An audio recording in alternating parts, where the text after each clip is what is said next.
Welcome back to my channel, Tripura Culture and People, powered by My Culture My Tripura, जहां हम त्रिपुरा की छुपी हुई कहानियां, राजसी इतिहास, रंग बिरंगे रीति रिवाज और अनसुने नायकों की बातें आप तक पहुंचाते हैं। आज के एपिसोड में हम बात करेंगे भारत के एक महान संगीतकार की, सचिन देव बर्मन, जिन्हें हम एसडी बर्मन के नाम से जानते हैं। एक राजघराने में जन्मे ये कलाकार कैसे बम्बई के स्टूडियो तक पहुँचे, यह कहानी है संगीत, प्यार, विद्रोह और विरासत की। तो जुड़े रहिए हमारे साथ। सचिन देव बर्मन का जन्म 1 अक्टूबर 1906 को त्रिपुरा के शाही परिवार माणिक्य डायनेस्टी में हुआ था। उनके दादा महाराजा ईशान चंद्रा माणिक्य देव बर्मा कभी त्रिपुरा के राजा थे। 1862 में उनके निधन के बाद राजगद्दी को लेकर विवाद शुरू हो गया, क्योंकि उनके बेटे नबाद्वीप चंद्रा देव बर्मा उस समय बहुत छोटे थे। इसलिए उनके चाचा बीर चंद्रा माणिक्य देव बर्मा को राजा बना दिया गया। उस समय नबाद्वीप चंद्रा को कमेला भेज दिया गया और उन्हें खर्च के लिए सालाना मदद दी गई। राजगद्दी का यह विवाद यहीं खत्म नहीं हुआ।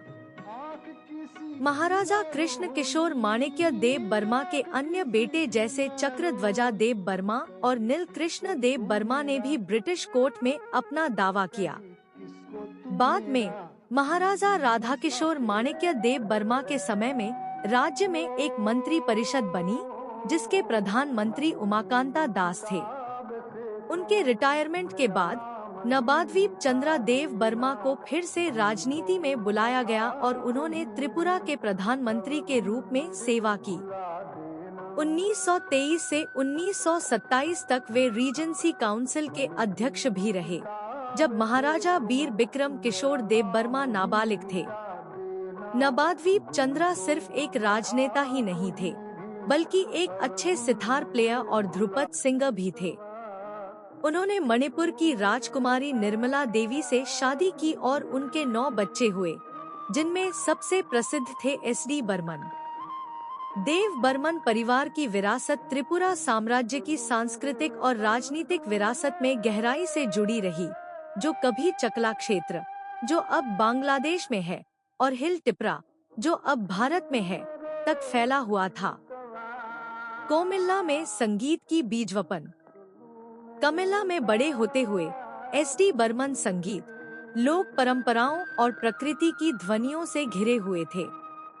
उनके पिता एक कुशल सितार वादक और संगीत प्रेमी थे, और उन्हीं से छोटे सचिन ने सबसे पहले संगीत की बारीकियां सीखी थी। हालांकि त्रिपुरा, बंगाल, बावुल और भटियाली की समृद्ध लोक संगीत परंपरा, जो नाविकों और ग्रामीणों द्वारा गाई जाती थी, ने उन्हें गहराई से प्रभावित किया और बाद में यही उनके संगीत की अनोखी शैली की पहचान बनी। बर्मन ने अपनी औपचारिक शिक्षा कलकत्ता में प्राप्त की। उन्होंने कमेला विक्टोरिया कॉलेज से स्नातक किया और बाद में कलकत्ता यूनिवर्सिटी में पढ़ाई की। लेकिन उनका असली रुझान संगीत में था। उन्होंने कई गुरुओं से तालीम ली, जिनमें प्रमुख थे केसी दे, मन्ना दे के चाचा, उनके पहले महत्वपूर्ण संगीत गुरु, उस्ताद बादल खान और उस्ताद अलाउद्दीन खान, जिन्होंने उन्हें भारतीय शास्त्रीय संगीत की मजबूत नींव दी। एक प्रेम जिसे शाही परिवार ने ठुकराया, लेकिन दिल ने अपनाया। एसडी बर्मन का जीवन तब एक नया मोड़ लेता है जब वह कोलकाता में मीरा दास गुप्ता से प्रेम करते हैं, जो कि एक गैरराजसी ब्राह्मण परिवार से थी। उनकी इस प्रेम कहानी का उनके शाही परिवार ने विरोध किया, लेकिन बर्मन अपने फैसले पर अडिग रहे और 1938 में उन्होंने मीरा से विवाह किया। यह विवाह सिर्फ एक व्यक्तिगत विद्रोह नहीं था, बल्कि यह उनके शाही बंधनों से मुक्त होने की इच्छा का प्रतीक भी था। हालांकि इस फैसले के कारण उनका अपने परिवार से रिश्ता बिगड़ गया और उन्होंने अपना जीवन और करियर मुख्यतः शाही संबंधों से अलग रहकर आगे बढ़ाया। द डेली स्टार के एक लेख के अनुसार उनके पिता महाराज कुमार नाबाद्वीप चंद्रा देव बर्मा की मृत्यु के बाद महाराजा बीर बिक्रम किशोर माणिक्य ने उन्हें राज्य के प्राइम मिनिस्टर पद की पेशकश की, ताकि उनके शाही रिश्तों को पुनः जोड़ा जा सके। लेकिन बर्मन ने यह प्रस्ताव ठुकरा दिया। उनके 1938 में मीरा दास गुप्ता से विवाह के बाद परिवार से संबंध पहले ही तनावपूर्ण हो चुके थे और इस अस्वीकृति ने उन्हें निराश कर दिया था। 1945 में प्रिंस किरीट बिक्रम के राजतिलक के अवसर पर त्रिपुरा यात्रा के दौरान उन्हें परिवार द्वारा ठंडी प्रतिक्रिया और तिरस्कार का सामना करना पड़ा, जिससे वह और अधिक दूर हो गए। 1960 में एस.डी. बर्मन मुंबई में होते हुए भी प्रिंस किरीट बिक्रम की शादी में नहीं बुलाए गए।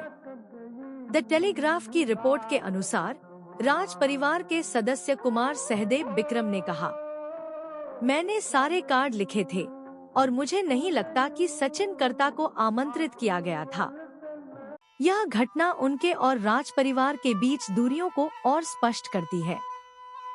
बर्मन ने अपने करियर की शुरुआत कोलकाता के ऑल इंडिया रेडियो (AIR) पर गाकर की थी और साथ ही बंगाली फिल्मों के लिए संगीत भी तैयार किया। शास्त्रीय रागों और लोक संगीत के उनके अनोखे मेल ने उन्हें जल्द ही पहचान दिला दी। बॉलीवुड का बुलावा, एस.डी. बर्मन का उदय। 1940 के दशक की शुरुआत में एस.डी. बर्मन ने बॉम्बे, मुंबई का रुख किया, जहां उनकी धुनों ने जनता को मंत्रमुग्ध कर दिया। उन्हें पहली बड़ी सफलता मिली फिल्म शिकारी 1946 से, लेकिन डू भाई 1947 का गीत मेरा सुंदर सपना बीत गया उन्हें हिंदी फिल्म संगीत में एक प्रमुख नाम बना गया। उनका बॉलीवुड करियर धीरे धीरे शुरू हुआ, लेकिन प्यासा 1957 और गाइड 1965 जैसी फिल्मों में उनके संगीत ने उन्हें उस युग के महान संगीतकारों में शामिल कर दिया। भारतीय शास्त्रीय संगीत और बंगाली लोकधुनों के मेल ने हिंदी सिनेमा में एक नई ताजगी और गहराई ला दी, जो आने वाले दशकों तक गूंजती रही। एस.डी. बर्मन का संगीत बॉलीवुड के रोमांटिक और आत्मीय गीतों का प्रतीक बन गया। उन्होंने किशोर कुमार, गीता दत्त और लता मंगेशकर जैसे दिग्गज गायकों के साथ काम किया। उनकी धुनें आज भी संगीत प्रेमियों के दिलों में बसी हुई हैं। एस.डी. बर्मन संगीत की दुनिया के राजकुमार, जिन्होंने अपने सुरों से सिनेमा को नया जीवन दिया। उनकी कला को सिर्फ दर्शकों का प्यार ही नहीं, बल्कि कई बड़े राष्ट्रीय और फिल्मी पुरस्कारों से भी सम्मानित किया गया। सबसे पहले साल 1954 में उन्हें फिल्म टैक्सी ड्राइवर के लिए फिल्म फेयर अवार्ड मिला, सर्वश्रेष्ठ संगीत निर्देशक के तौर पर। इस फिल्म के गीत जाए तो जाए कहाँ ने उन्हें आम जनता के दिलों में बसा दिया।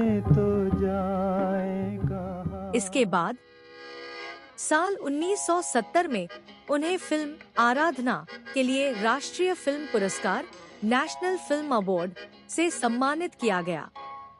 हालांकि इस फिल्म में उनके बेटे आर.डी. बर्मन ने भी कुछ गीतों का संगीत दिया था, लेकिन रूप तेरा मस्ताना जैसी मुख्य धुनें एस.डी. बर्मन ने ही रची थी। इसीलिए उन्हें आधिकारिक तौर पर इस फिल्म का मुख्य संगीत निर्देशक माना गया। फिर आया साल 1958, जब भारत सरकार की ओर से उन्हें मिला संगीत नाटक अकादमी पुरस्कार। यह पुरस्कार देश के उन कलाकारों को दिया जाता है जिन्होंने संगीत और संस्कृति के क्षेत्र में अद्वितीय योगदान दिया हो। उनकी मृत्यु के बाद भी भारत सरकार ने उनकी याद को सम्मानित किया। साल 2007 में उनके नाम पर एक डाक टिकट, पोस्टल स्टैम्प जारी किया गया। ये साबित करता है कि उनका संगीत आज भी जीवित है, अमर है। बॉलीवुड को अंतिम भेंट, एक संगीत विरासत। 1970 के दशक के मध्य में जब उनकी तबीयत बिगड़ने लगी, तब भी उन्होंने संगीत देना नहीं छोड़ा। उनकी आखिरी यादगार रचना फिल्म मिली 1975 के लिए थी। बड़ी सूनी सूनी है जैसे भावपूर्ण गीतों ने साबित कर दिया कि उनका रचनात्मक तेज कभी कम नहीं हुआ। एस.डी. बर्मन का निधन 31 अक्टूबर 1975 को हुआ। वे एक ऐसी अमर विरासत छोड़ गए जो आने वाली पीढ़ियों को प्रेरित करती रहेगी। त्रिपुरा के राजमहलों से लेकर बॉलीवुड की चमकती धुनों तक उनका सफर साहस, स्वतंत्रता और कला के प्रति निष्ठा का प्रतीक है। एस.डी. बर्मन की अमर विरासत। हालांकि उनका जन्म एक शाही परिवार में हुआ था, जहां सत्ता और विशेषाधिकार उनके कदम चूम सकते थे, लेकिन एस.डी. बर्मन ने दिल और संगीत की राह चुनी। राजकीय जिम्मेदारियों को ठुकराकर उन्होंने अपने प्रेम और संगीत को प्राथमिकता दी। उनकी यह विरासत आज भी भारत और दुनिया भर के कलाकारों को प्रेरित करती है। आज एस.डी. बर्मन का नाम भारतीय सिनेमा संगीत के सबसे प्रिय और सम्मानित नामों में गिना जाता है। यह इस बात का प्रमाण है कि यदि कोई अपने जुनून का पालन करे तो वह हर बाधा को पार कर सकता है। और इस तरह हम पहुंचते हैं एस.डी. बर्मन की जिंदगी की इस अद्भुत यात्रा के अंत पर, एक राजकुमार जिसने राजशाही की राह छोड़कर संगीत को चुना और भारतीय सिनेमा में एक अमर विरासत छोड़ गए। यह कहानी सिर्फ प्रसिद्धि की नहीं, बल्कि अपने जुनून और पहचान के प्रति सच्चे रहने की है, चाहे परिस्थितियां कैसी भी हों।